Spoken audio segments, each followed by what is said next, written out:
Comunidad Minera. Mientras tanto, la población está ocupada con el tema fiscal porque le atañe de una manera importante, y en lo que eso ocurre se aprobó en primera lectura la reforma constitucional, y ya solamente falta o una lectura o sencillamente se aprueba. Es decir, que tampoco hubo discusión con la sociedad de la reforma constitucional.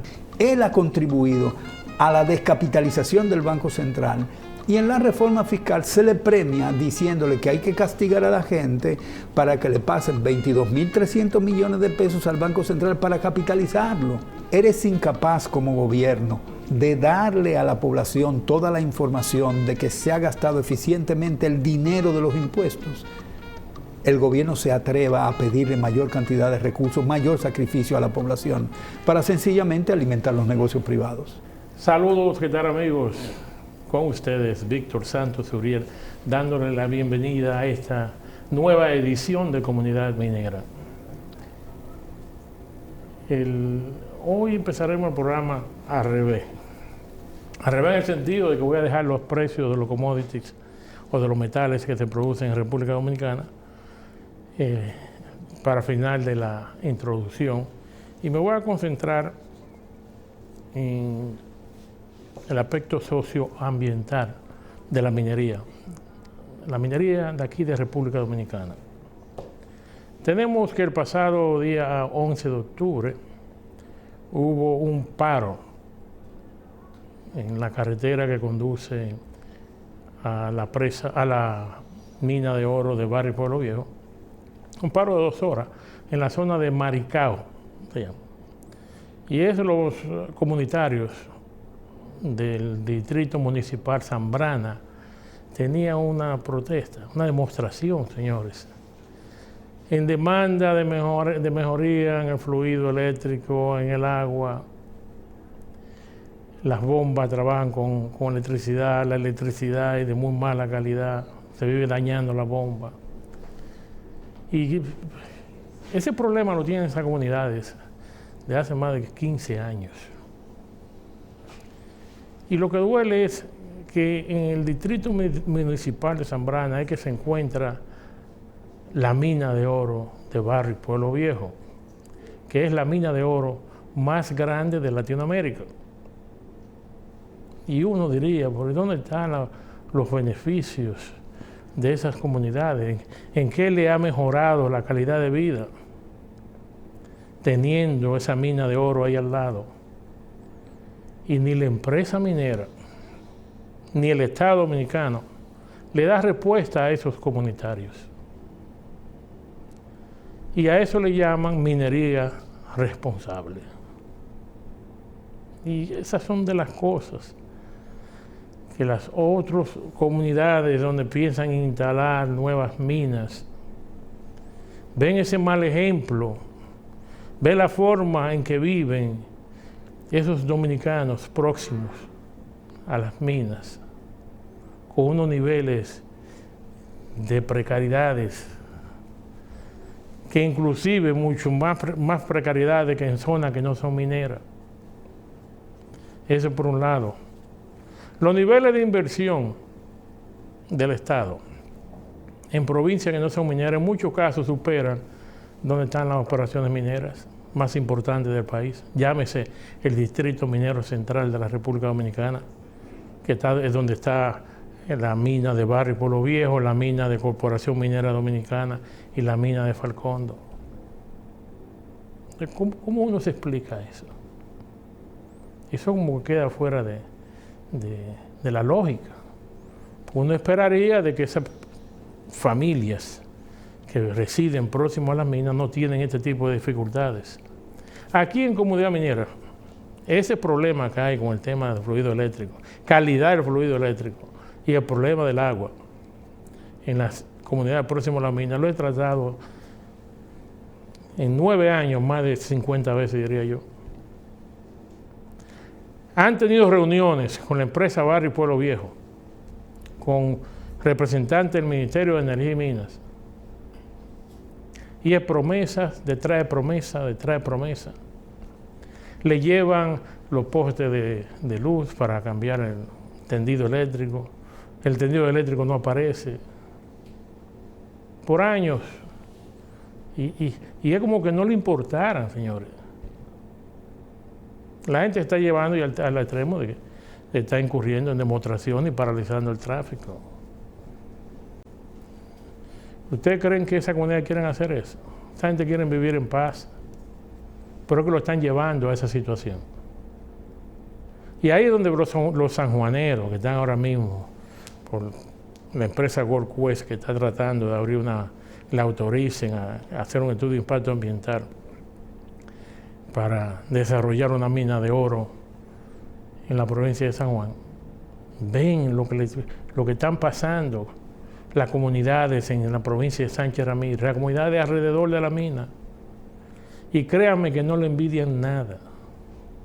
Al contrario, eso da pena lo que está ocurriendo en esa zona, y a nadie le importa. Aparentemente eso son gente pobre, y ya, y déjalo así, que siga la fiesta. Una indiferencia. Es como si fuera que tienen una maldición estar al lado de una mina. Hasta ahí hemos llegado aquí en República Dominicana. El descuido que ha habido tanto de las empresas mineras y del Estado dominicano con los vecinos que están próximos a las minas. Aparentemente ellos creen que no son seres humanos, digo yo. Y después se quejan. ¿Y qué es la oposición? Que cada vez que se anuncia un proyecto minero en una área específica, inmediatamente empieza a organizar de las comunidades para oponerse a la minería. Es los malos ejemplos que hemos dado aquí en República Dominicana. Pero eso no es solo de aquí, de República Dominicana, señor. Eso es algo que viene con la minería en toda Latinoamérica. La semana pasada hubo en Panamá una reunión de obispos que pertenecían o donde habían comunidades mineras o comunidades que estaban siendo afectadas por la actividad minera. Y fue muy interesante las declaraciones, eso está en la prensa, usted puede buscarlos en Google, de los distintos los obispos de diferentes países, y cómo la mayoría de las cosas que decían que ocurren en otros países de Latinoamérica con la minería, aquí se replican. Pues hoy yo voy a hacer algo que usualmente no hago, y es que voy a leer algunas de las voces. No puedo decirlo todo, pero eran unos 18 obispos. Pero voy a mencionar algunas de las cosas para que ustedes reflexionen un poco, que en toda Latinoamérica la misma historia. Y por eso es que el Papa Francisco ha sido tan directo en su encíclica Laudato Si, que se concentra en la protección del medio ambiente, pero sí le habla bien duro la actividad minera y su relación con las comunidades.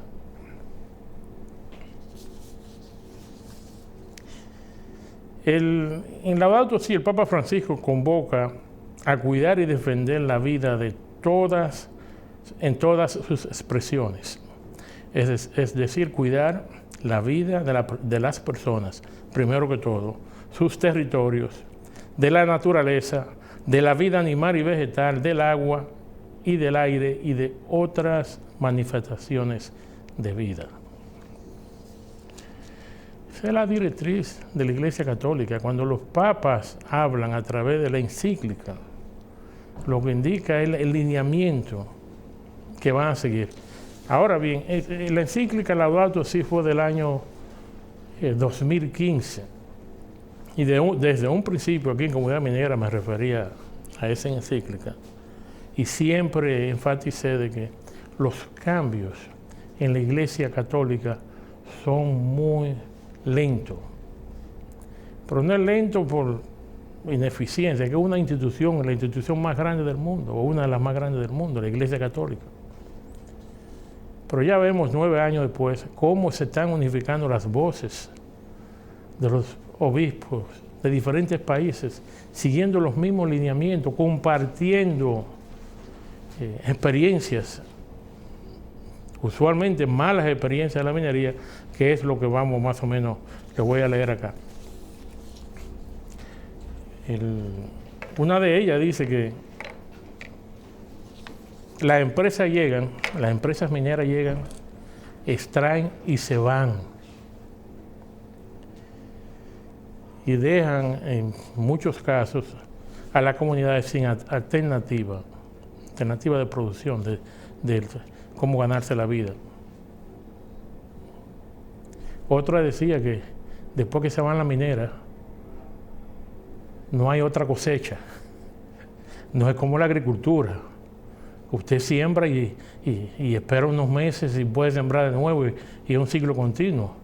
Pero la minería no es renovable. Una vez se acabó, se acabó. Y es lo que estamos viendo ahora con Falcondo, la empresa minera que está explotando o estuvo explotando ferroníquel en la zona de Bonao, en la provincia de Monseñor Noel. Ya las mejores concentraciones de níquel ya fueron explotadas y ahora queda la parte residual del yacimiento, vamos a llamarle así de esa forma. Y ya vimos que cerró, la empresa está prácticamente en quiebra y esta es la fecha que ha traído un sinnúmero de problemas sociales en la ciudad de Bonao. Todavía hay 375 empleados con su salario atrasado y ni los liquidan ni le pagan los salarios. Eso por un lado. Tienen por el otro lado el tema de los pensionados. No le están pagando a los pensionados. Aquí lo repetimos constantemente aquí en Comunidad Minera. Y a eso le llaman minería responsable. Por Dios, vamos a ser serios. Ahí están esos empleados pidiendo al Estado que intervenga. Y no se le da respuesta. Esas son de las cosas que hay que... Si queremos minería aquí, todo eso hay que cambiarlo. Pero yo no escucho ninguna propuesta de cambiar la minería aquí. Déjame continuar con el tema de lo que estaban diciendo los obispos en la ciudad de Panamá. Las comunidades son consideradas como si fueran invasoras en sus propias tierras. Cuando se quedan en los territorios, es como si estuvieran infiriendo en los negocios de los grandes. Cuando llegan las empresas mineras a una zona nueva, imponen las reglas. Ahí se hace, como decimos aquí en Dominicana, se hace lo que ellos digan. Y eso lo hemos visto varias veces, prácticamente en todos los proyectos de minería metálica aquí en República Dominicana. Y el mejor ejemplo es Barrick. Aquí decimos en Comunidad Minera, no original de nosotros, lo escuché en otro lado, de que Barrick es un estado dentro de la República Dominicana. Así de sencillo. Los funcionarios hacen lo que le diga Barrick. Y si se oponen, es muy probable que quedarán desempleados. Pero eso, como estamos viendo, eso no es de República Dominicana nada más. Dicen los obispos, la experiencia enseña que después de la acción depredadora de una actividad minera, se profundiza la pobreza. Y repitieron nuevamente, no hay una segunda cosecha. No es fácil, esto está muy interesante, no es fácil resistirse a la ilusión de este falso progreso que representa la minería, que ofrece empleos inmediatos e impactos a largo plazo. Señores, son palabras mayores.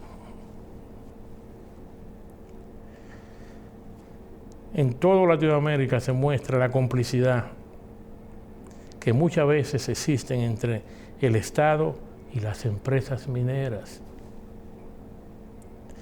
A la hora de proteger a las empresas de grandes capitales, de proteger a las empresas de grandes capitales de cualquier tipo de responsabilidad. Esos son nuestros funcionarios en Latinoamérica, entreguistas todos, no exclusivos de República Dominicana. Ese tema lo hemos conversado bastantemente aquí, bastantes veces aquí en Comunidad Minera, con el tema de los funcionarios del Ministerio de Energía y Minas. Es un ministerio que yo lo considero simbólico. Las regalías que ofrecen las mineras son migajas que no contribuyen ni al desarrollo ni al bienestar de nuestros pueblos. Eso están diciendo los obispos. De qué está ocurriendo con la actividad minera en los países de Latinoamérica. La ley minera no protege la población, sino da todos los beneficios a estas empresas extranjeras. Esta actividad fue en Panamá. Al final habló el obispo de Panamá y dijo, el déficit fiscal no lo tiene que pagar el pueblo panameño, aceptando cualquier cosa y menos una minería destructiva. Y eso que en Panamá querían, cuando estaban promoviendo la mina de cobre que fue cerrada el año pasado, decían de que eso iba a ayudar al déficit fiscal. Muy parecido a lo que estaba diciendo, aunque no lo dijo directamente, la empresa Gold Quest, que iba a generar en primera página en los periódicos 64 mil millones de pesos en beneficio para la República Dominicana en 8 años. La mitad de lo que Barrick genera. Oigan, si Barrick es un proyecto que tiene 10 veces la magnitud del San Juan. Son exageraciones que están acostumbradas las empresas mineras. Quiero volver ahora al tema, a regresar al tema de los precios de los metales, el precio promedio semanal de los metales que se producen aquí en República Dominicana. Tenemos que el oro estuvo prácticamente muy similar al precio de la semana pasada, $2.650 la onza de oro. La semana pasada fue 2.640, precio promedio, muy similar. Después el resto fue casi exacto. La plata a $31 con 17 centavos la onza. El cobre a $4.25, el níquel a $7.80 y el zinc a $1 con 35 centavos la libra. Señores, en el día de hoy vamos a tener en la entrevista central al economista Apolinar Veloz, cuando regresemos después de la pausa comercial.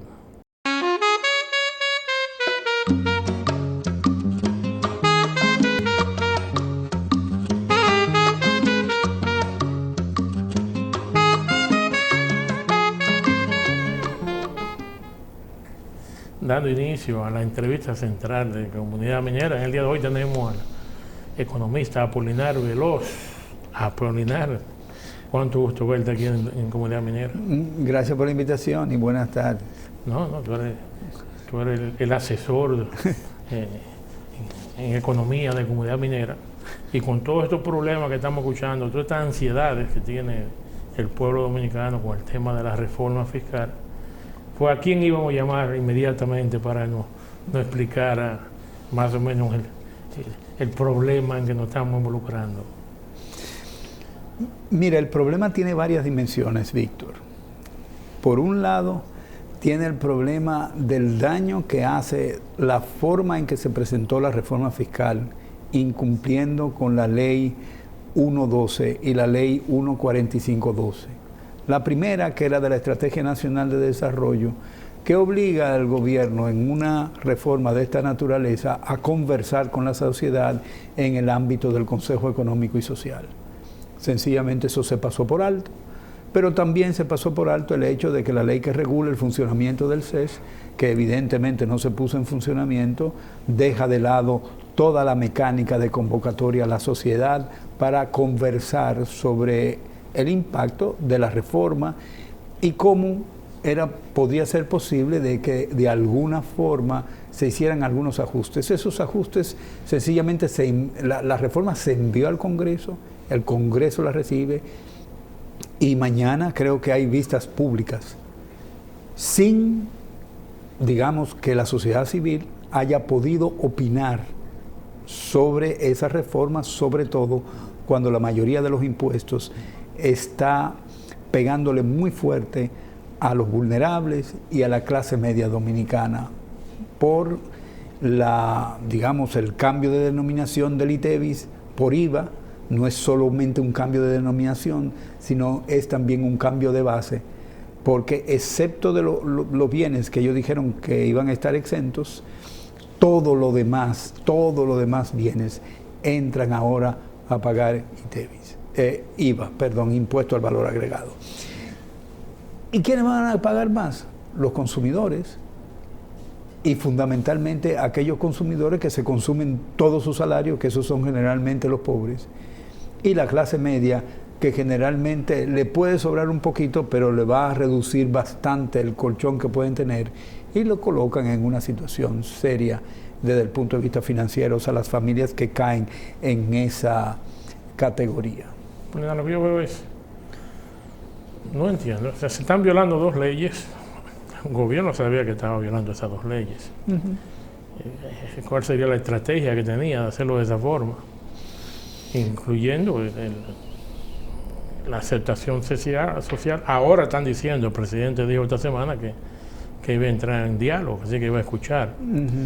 Pero ¿qué ganaban con presentarlo así ahora? Y no solo presentarlo ahora, y no junto con varias reformas al mismo tiempo. ¿Cuál es la lógica política? Mira, uno podría especular en ese sentido, Víctor, y porque mientras tanto la población está ocupada con el tema fiscal, porque le atañe de una manera importante, y en lo que eso ocurre se aprobó en primera lectura la reforma constitucional, y ya solamente falta o una lectura o sencillamente se aprueba. Es decir, que tampoco hubo discusión con la sociedad de la reforma constitucional.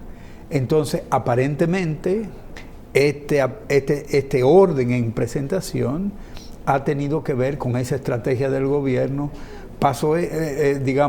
Comienzo a discutir esta, que aparentemente es menos controversial, anuncio la que es más controversial y entretengo a la gente mientras yo paso la reforma constitucional. Especulando, eso pudo haber sido la estrategia del gobierno. De todas formas, el hecho fundamental es que el gobierno parece que teme conversar esos temas con la sociedad. Y justamente estamos en una sociedad democrática donde las voces de las mayorías deben ser escuchadas.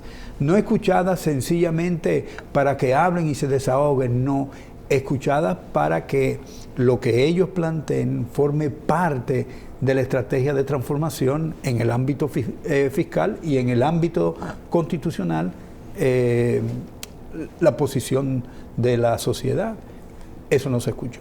He escuchado. Y eso es antidemocrático, totalmente. Algún economista a decir de que los recursos generados de esta reforma no va a ser suficiente para atacar el déficit, la deuda externa. Ellos propusieron que ellos tienen el objetivo de reducir ahora mismo el cociente deuda-PIB, que se encuentra alrededor de un 56%, calculándolo como ellos quieren, porque ellos tienen varias metodologías, y dependiendo la que ellas quieran, digamos, dar a conocer para hacer propaganda, te dicen un número. Pero ellos dicen que van a bajar el coeficiente de deuda PIB a 40%. Eso quiere decir que lo van a reducir en aproximadamente como un 16%. ¿Pero cómo tú logras bajarlo? Bajarlo, eso significa que tú vas a comenzar a pagar mayor cantidad de capital, asumo, y mientras tú estás pagando los intereses que cada uno de los contratos establece. ¿Y dónde van a Pero tú vas a adelantar esos recursos para pagarlo? Eso significaría, según los cálculos que yo he hecho, alrededor de 1.400 millones de dólares por año debe bajar la deuda para que eso ocurra. Y es que no se bajó esa deuda desde cuando se creó en el Banco Central. No, pero no, la deuda del Banco Central ha sido esta administración, si se fuera a calificar desde el punto de vista técnico, el empeoramiento de la situación de capital ha ocurrido durante esta última gestión del gobernador actual, que ha pasado de una deuda de 2.500 millones de dólares a una de 16.000 millones de dólares.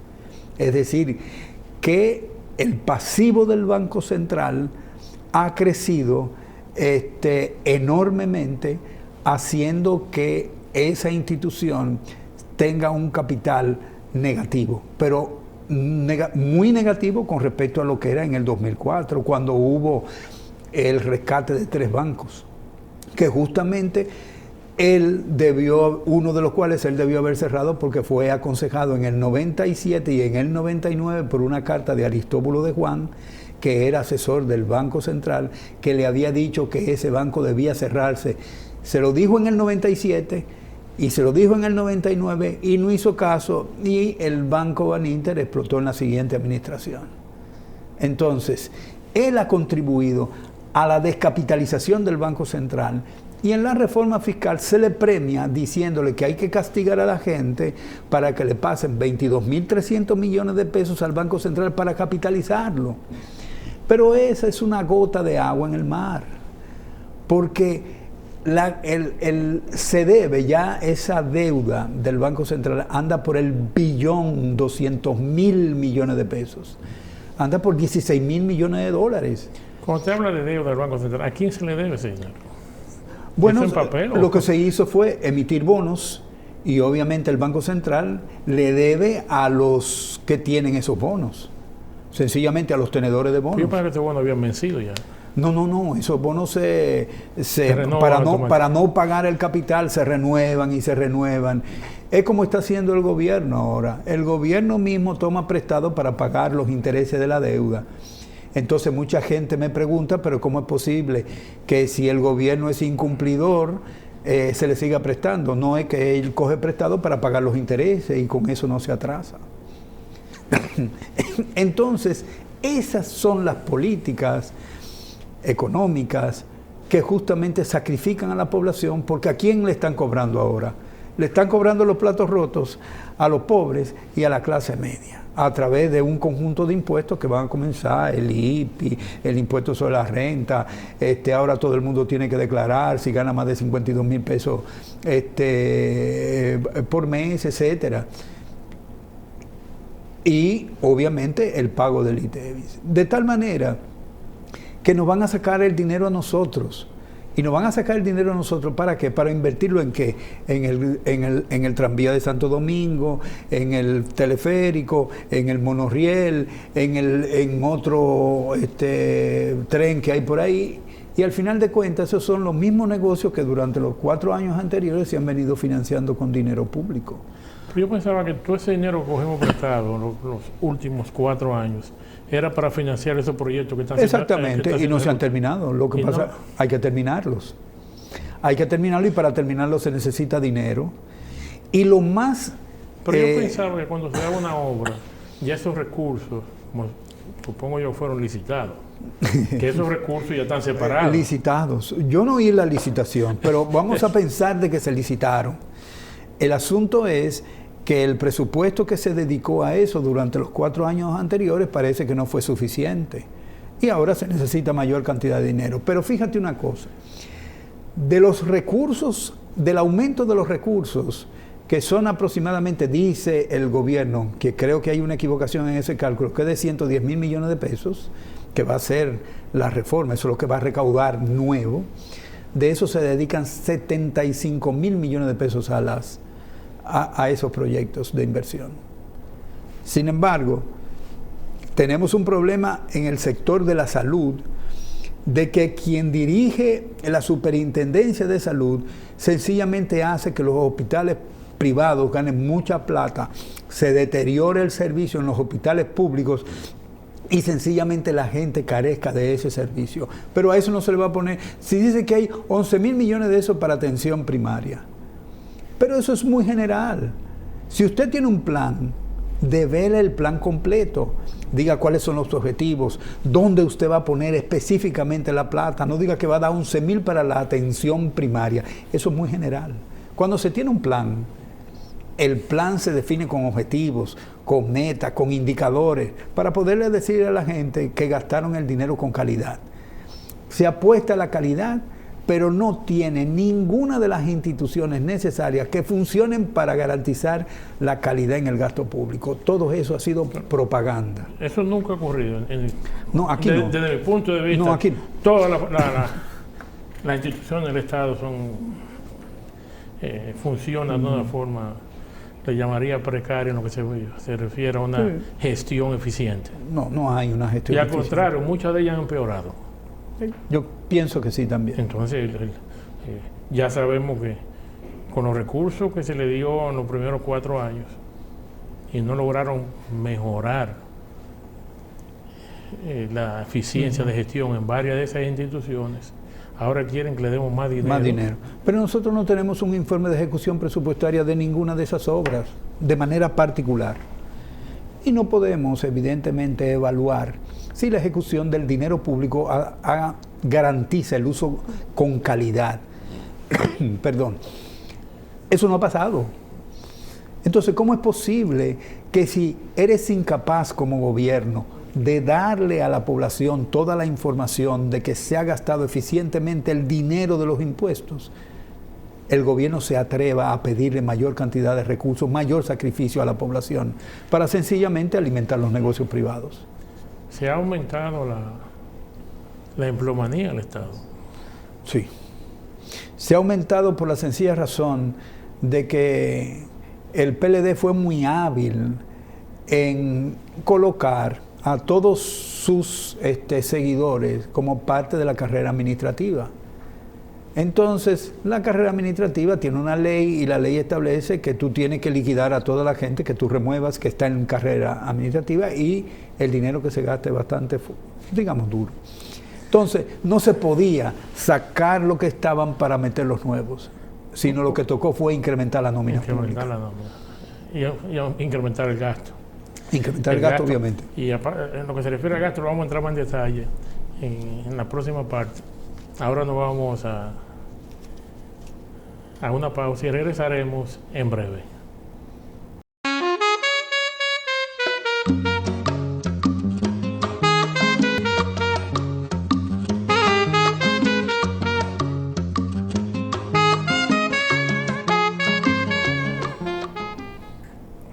De regreso en Comunidad Minera, hoy conversando con el economista Apolinar Veloz. Apolinar, terminamos el segmento anterior iniciando el tema del incremento del gasto en los últimos 4 años. ¿Cuánto ha aumentado el gasto del 2020 al 2024? Eso no lo tengo, digamos, calculado. Yo te voy a decir dónde se ha gastado más. Y uno de los elementos que hay que resaltar es que el gasto corriente, que es lo más dinámico que ha tenido el gobierno, porque la inversión pública ha sido financiada con deuda, está compuesto por 2 elementos que son puramente clientelares, que es sueldo y salarios, que ahí están todos los compañeritos de los partidos, incluyendo y en segundo lugar, las transferencias sociales. Las transferencias sociales, voy a comenzar por este último porque este tiene un doble aspecto. Tiene un aspecto que sencillamente va a cubrir parte de las necesidades de la población, ¿no? Te estoy entregando un dinerito extra, tomando en consideración que tienes un sueldo, o si no tienes nada, pues tienes eso para gastar.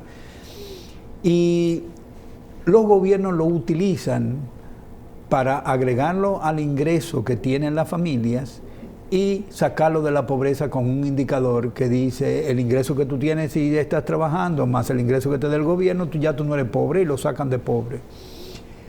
Eso sirve para la propaganda y además es un gasto clientelar, como dije antes. Y de la misma manera los sueldos y salarios.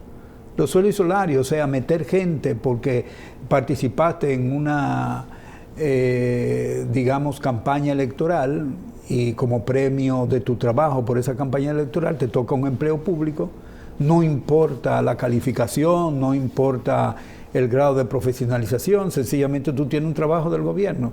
Eso hace que el gasto corriente suba, ¿no? Y si a eso le agregamos el pago del servicio de la deuda pública, que irresponsablemente por un gasto excesivo del gobierno, tú estás teniendo un déficit fiscal que tiene que financiar con deuda, efectivamente tienes un gasto público alto, pero ese gasto público tiene la dificultad de que tú tienes que reducírselo al gasto total, porque no se gasta en el país y ese no tiene ningún tipo de efecto sobre la demanda.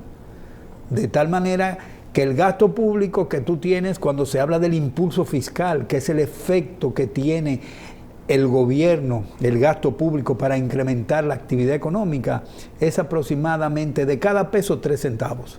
Con lo cual se dice que es insignificante el aporte que tiene el gasto público en la demanda y en el crecimiento de la economía. Entonces, esos 3 elementos que caracterizan el gasto corriente de la República Dominicana es son aspectos, o es el aspecto, digamos, más preocupante dentro del gasto público y el que tiene que ver, que ese gasto público sea aproximadamente un 87% del total del gasto del gobierno. Con lo cual, lo que queda para invertir es alrededor de 13%, si no sube más de ahí. Y el 13% es insuficiente para cubrir los compromisos que tiene el gobierno con los proyectos de inversión. De tal manera que cada vez que hay que pagar plata, si no alcanza, hay que buscarlo prestado. Apolinar, también he escuchado otros economistas que sugieren que se puede hacer una reducción en el gasto y no habría necesidad de hacer tal reforma. Se podría hacer, pero como te dije en principio, el gasto público es clientelar en la parte corriente y clientelar también en la parte del gasto de inversión, porque el gasto de inversión está relacionado con aquellos proyectos de aquellos empresarios que financiaron campañas electorales. Por esa razón, el Poder Ejecutivo y los ministros son presos de confianza del sector privado dominicano. De tal manera que si no se hacen lo que ellos están diciendo, efectivamente las próximas campañas electorales están en peligro de financiamiento. Por eso una de las reformas importantes que hay que hacer en este país para hacer que la democracia sea mejor es una reforma electoral. Porque con ese funcionamiento que tienen los partidos y el financiamiento que ellos pueden obtener del sector privado, lo que estamos garantizando es que haya un gobierno solo para una clase y no un gobierno para la totalidad de los dominicanos, que es lo que nosotros necesitamos. Porque esta administración evidentemente que ha estado beneficiando fundamentalmente a quienes le financiaron la campaña. Y hacer una reforma donde fuera mixta, reducción del gasto en cierta proporción que no afecte el crecimiento económico y, bueno, va a reducir el crecimiento económico si reduce el gasto, tengo entendido. Sí. Y un incremento en los impuestos, así no impactaría tanto al consumo. Yo pienso que no habría que incrementar los ingresos del gobierno, los impuestos. Solamente con eliminar las exenciones fiscales, tú puedes levantar más de 340,000 millones, que es 3 veces lo que ellos están proponiendo. Pero ellos eliminaron varias ahora. No, ellos dijeron que van a respetar los derechos adquiridos. Eso quiere decir que los derechos adquiridos que están en leyes, lo van a respetar. Ellos los proyectos, por ejemplo, de hoteles que ya están pero ya sabemos. Ya sabemos. Rainier salió el lunes de la semana siguiente diciendo que no se le puede quitar los impuestos al sector turismo, porque eso es parte de la ganancia del sector. y eso les reduciría su ganancia, porque no son competitivos.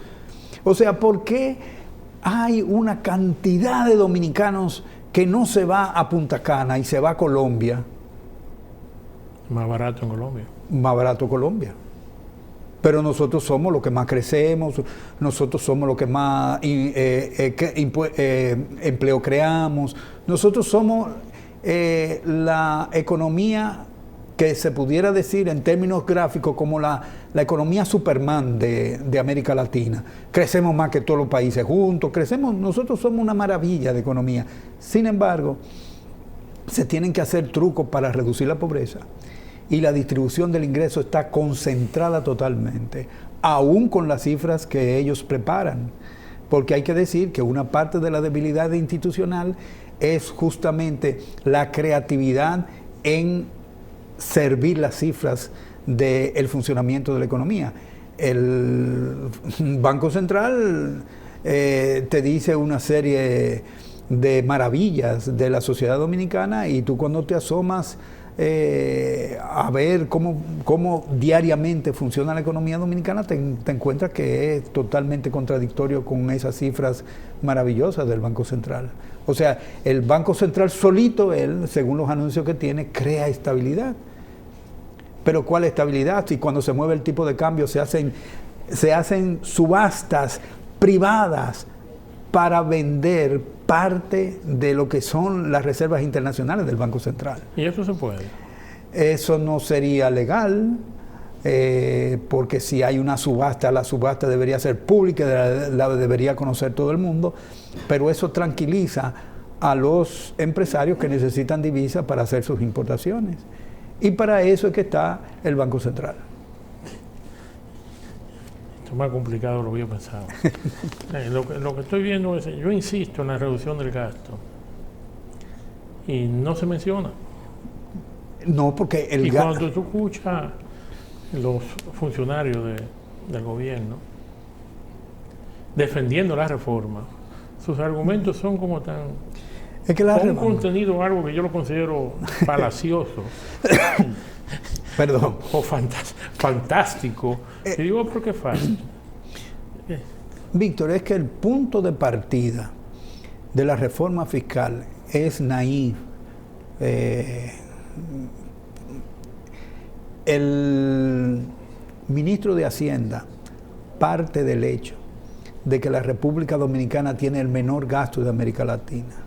Uno de los menores de América Latina. Eso lo repiten, los PLDistas decían lo mismo en su época también. Pero también dicen que tienen los ingresos más bajos, de tal manera que se debe incrementar el ingreso para subir el gasto. Entonces eso es lo que ellos han planteado. Pero el problema del gasto público de la República Dominicana está ligado a la baja presión fiscal que no ha sido enfrentada en ninguna de las 7 reformas tributarias que hubo desde el 2004 hasta el 2012. No se enfrentó ese problema. Pero ahora la están enfrentando. No, eso no es parte de los objetivos. Sencillamente dice que se va a aumentar el ingreso. Pero se va a aumentar el ingreso ¿con quién? Con los que no pueden escaparse de pagar impuestos, que somos los pobres y sencillamente la clase media. Porque el resto se escapa de todas las responsabilidades fiscales que tiene. Evita, evade. Hay una evasión fiscal que según el propio ministro de Hacienda es de 47% del impuesto sobre la renta, pero en el 2017 era de 40%, es decir que subió 7%. Creció con la economía. Exactamente.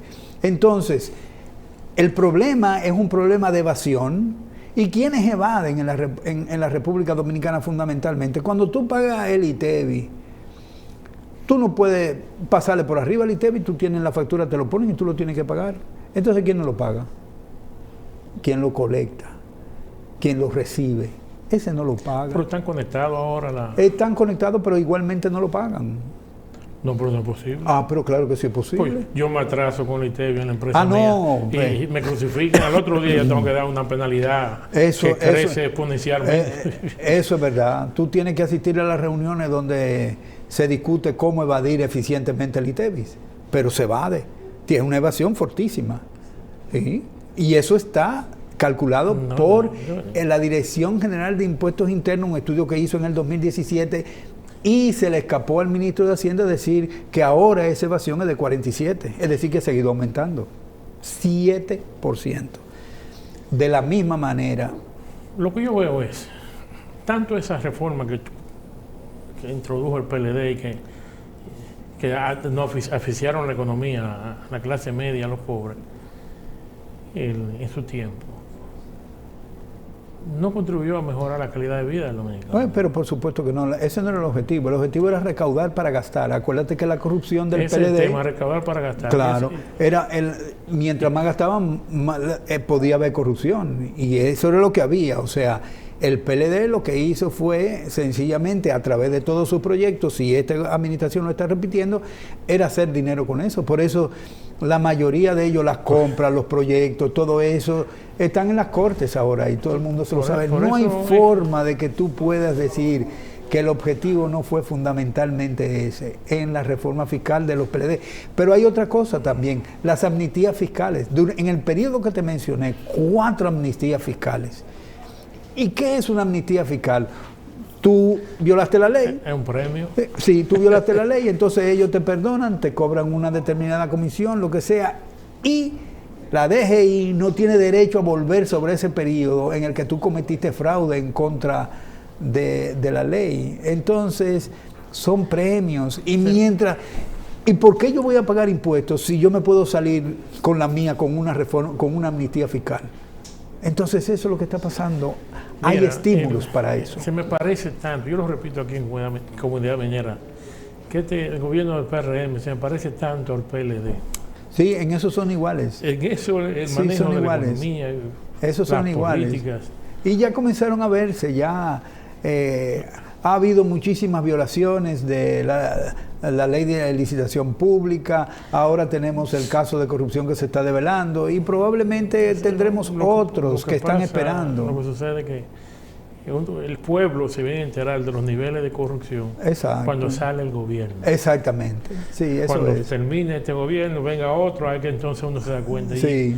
Porque la magnitud de robo que hubo en el PLD, ningún dominicano se la imaginaba. Todavía no tenemos cifras que puedan valorar eso.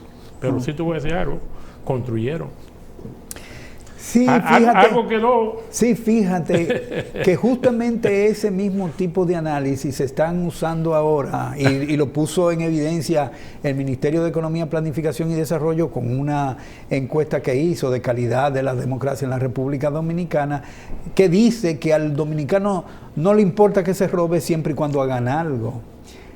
Y eso es inaceptable. Yo hubiera tenido esa encuesta en mi mano y eso yo no lo publico, aunque hubiese sido parte de los datos que generó la encuesta. No lo digo, porque eso lo que produce es, digamos, una forma de darle una salida muy cómoda a un problema social serio.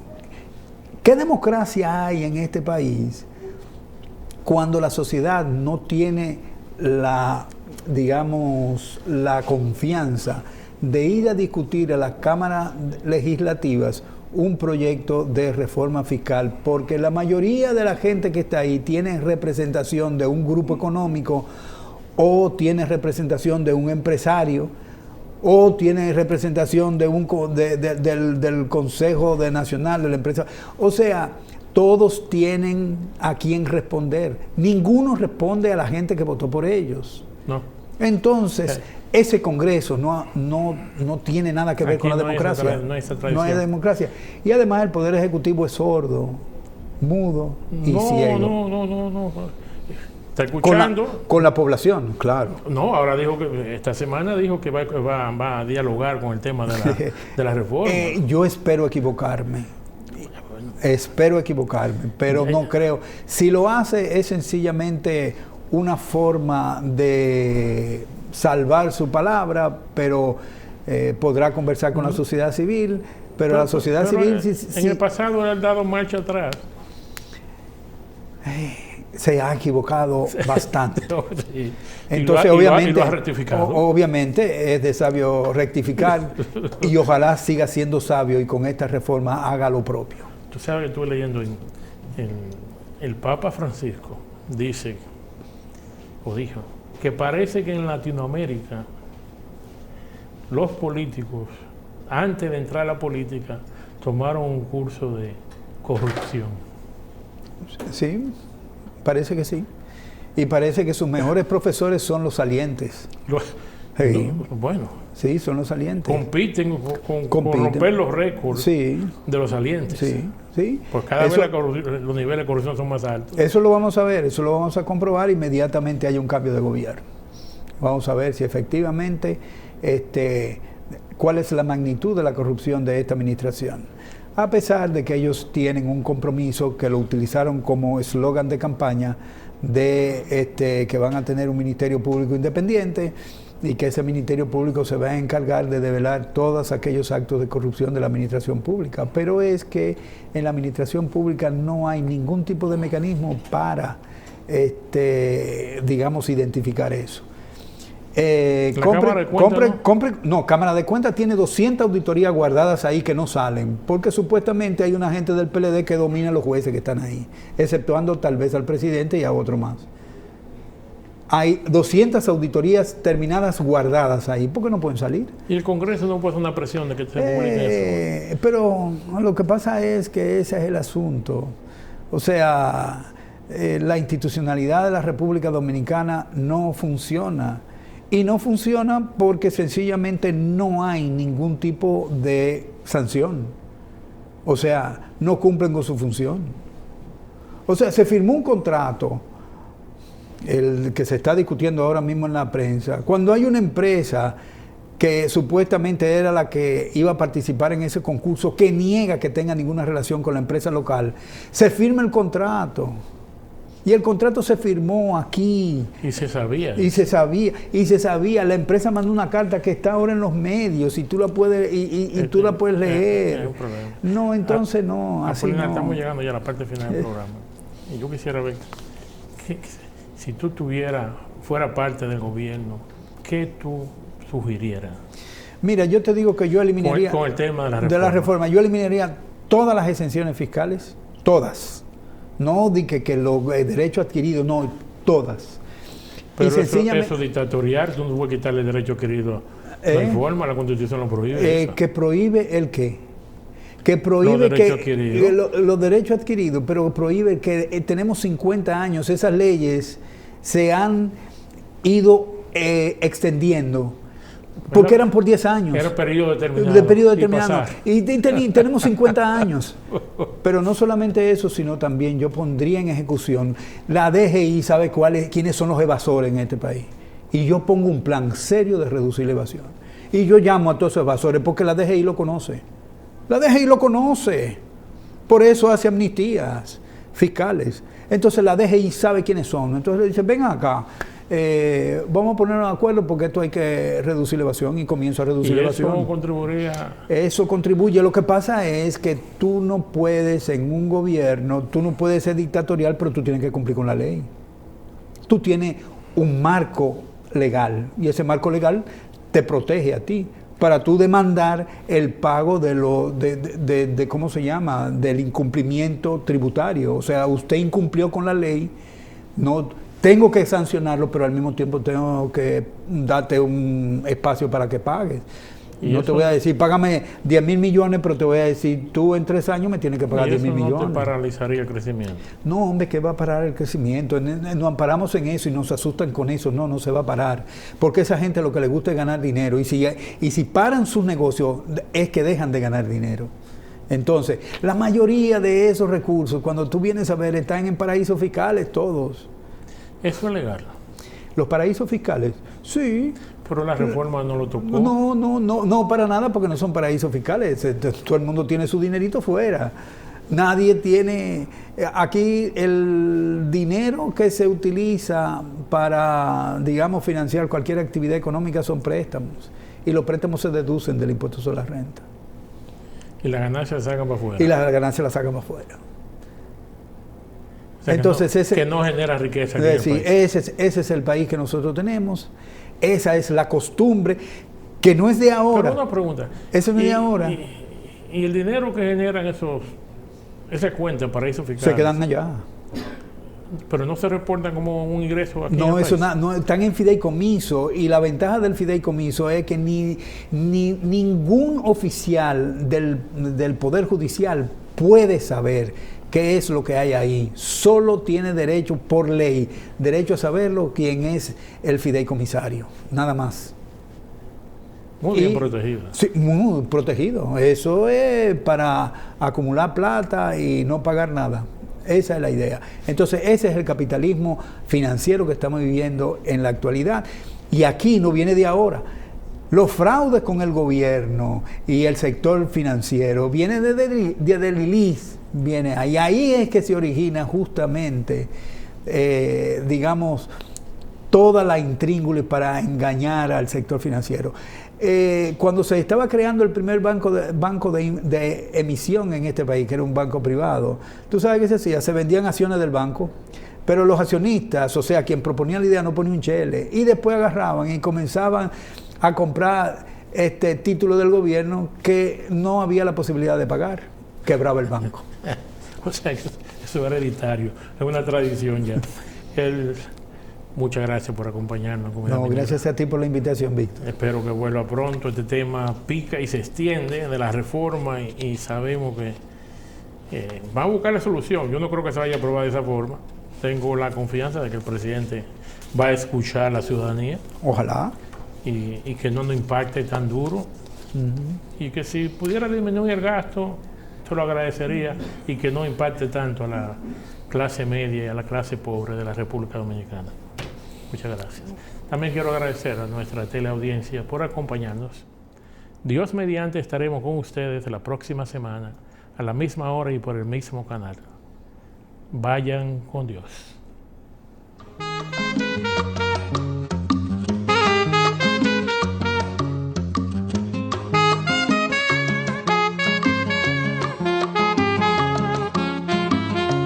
Comunidad Minera.